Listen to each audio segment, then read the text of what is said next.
Hello guys, this is Vikas Mishra. Welcome to let's study MV classes में मैं आप सभी का स्वागत करता हूं।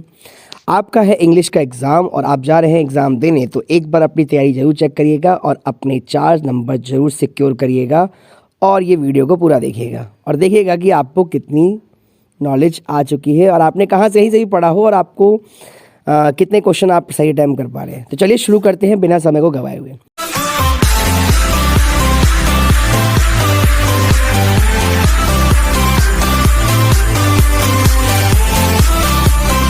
दोस्तों मैं बताऊं आपको लेटर के बारे में, तो लेटर 2 तरह का होता है। एक होता है फॉर्मल लेटर और एक होता है इनफॉर्मल लेटर।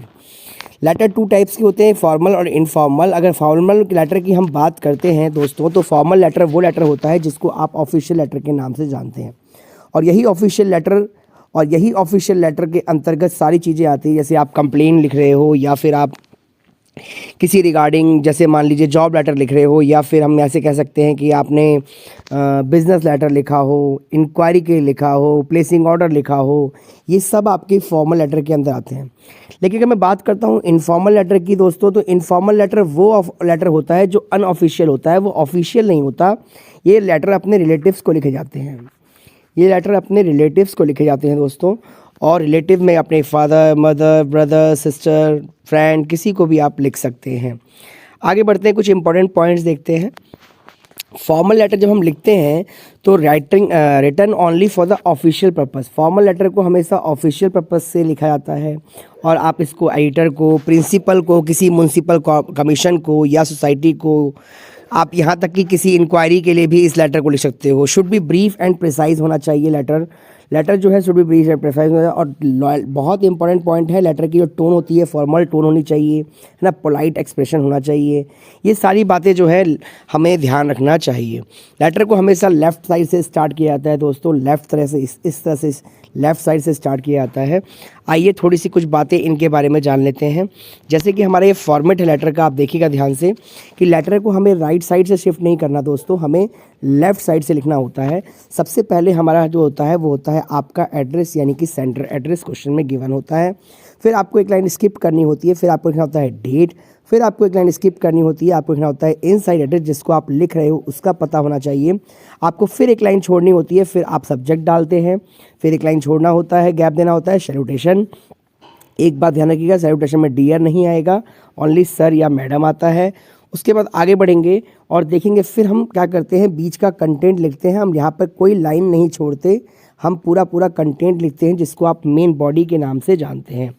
और पहली लाइन बहुत अट्रैक्टिव होनी चाहिए, ये हम जानते ही हैं। फिर लास्ट में दोस्तों होता है कम्प्लीमेंट्री क्लोज। जब हम कम्प्लीमेंट्री क्लोज करते हैं तो एक देखिएगा ध्यान से, यहाँ पर हम लिखते हैं योर्स सिंसियरली, तो योर नहीं होगा, योर्स होता है। और कोई आपको ऊपर कॉमा लगा के एस नहीं लगाना, आपको योर्स इस तरह से लिखना है। और फिर आप फेथफुली लिखेंगे या सिंसियरली लिखेंगे या ट्रूली भी लिखते हैं, तो आप ध्यान रखिएगा इस बात को। उसके बाद आपको जो लास्ट में सिग्नेचर करना होता है वो अपने कैपिटल लेटर में करना होता है, ब्लॉक लेटर में करना होता है। बस इतनी बातें आप याद रखिएगा। अब आइए कुछ क्वेश्चन देखते हैं और उम्मीद करता हूँ कि आपको ये समझ में आ गया होगा। तो कहता है which of these is not a part of letter. Letter में क्या चीज़ नहीं होती, तो आपको पता है कि डेट होती ही है, सैल्यूटेशन होता ही है, सिग्नेचर होता ही है, लेकिन मेरे भाई फ़ोटो तो ऐसा कुछ होता नहीं है। आगे कहते हैं कि the letter are send to the people whom we don't know the personal level। इसका मतलब लेटर तो obvious सी बात है, मैं फॉर्मल लेटर में ही ऐसा करता हूँ, पर्सनली हम जानते ही नहीं हैं उनको जिनको हम लिख रहे हैं, लेकिन इनफॉर्मल में हम रिलेटिव्स को लिखते हैं, तो इसका मतलब फॉर्मल लेटर होगा। In the business letter the name and designation of the sender is written on. कहाँ लिखते हैं हम, मैंने बताया था आपको, लेफ्ट से स्टार्ट करते हैं, लेफ्ट मार्जिन से स्टार्ट किया जाता है। आगे बढ़ेंगे, अगला क्वेश्चन है what would you write in the opening part of a formal letter. Formal letter को जब स्टार्ट करते हैं तो फर्स्ट लाइन आप क्या लिखते हैं, तो ऑब्वियस फर्स्ट लाइन में हम यही बोलते हैं, inform to the recipient why you are writing this letter. आप बताना चाहते हो उनको कि आप ये लिख क्यों रहे हो। जैसे आप बोलते हो I would like to draw the kind attention towards, किस बारे में आप बता रहे हो, increasing crime day by day in every locality, water की प्रॉब्लम है, इलेक्ट्रिसिटी की प्रॉब्लम है, कुछ तो इस तरह का आप बताते हैं, दैट इज़ द रीज़न, तो वही आप इन्फॉर्म करते हो। ठीक है, अगला है आपके पास question number next, in which part of a formal letter the key point of the letter is written. तो जो की पॉइंट होता है, जो मेन बॉडी जिसे बोलते हैं, वो की पॉइंट होता है। तो वो बॉडी हो गया, ऑब्वियस सी बात, सैल्यूटेशन के बाद उसको स्टार्ट करते हैं। फिर हम बात करते हैं dash letter are generally precise and to be the point without unnecessary detail. हाँ, हमें पता है प्रिसाइज और फॉर्मल जनरली बहुत अच्छा होना चाहिए और फिर फालतू की बातें लिखनी नहीं होती। तो किस में होता है बाबू? फॉर्मल लेटर में होता है। आगे बढ़ेंगे, information necessary to be include the formal letter.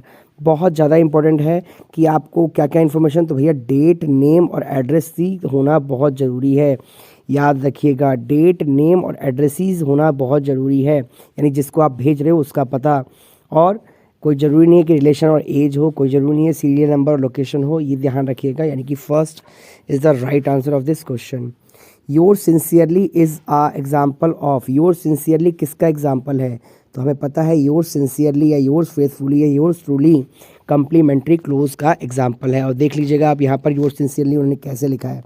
यहाँ पर योर्स पूरा पूरा लिखा हुआ है। इस तरह से हमें योर्स वाले ऑप्शन को नहीं लेना है, वो गलत हो जाएगा मेरे भाई। आगे बढ़ेंगे, कहता है when you are writing a formal letter to a company what information you include. आप क्या इन्फॉर्मेशन इंक्लूड करेंगे? तो जाहिर सी बात है हम उसमें एड्रेस और कंपनी का एड्रेस ज़रूर इंक्लूड करेंगे, वो तो बहुत ज़रूरी है।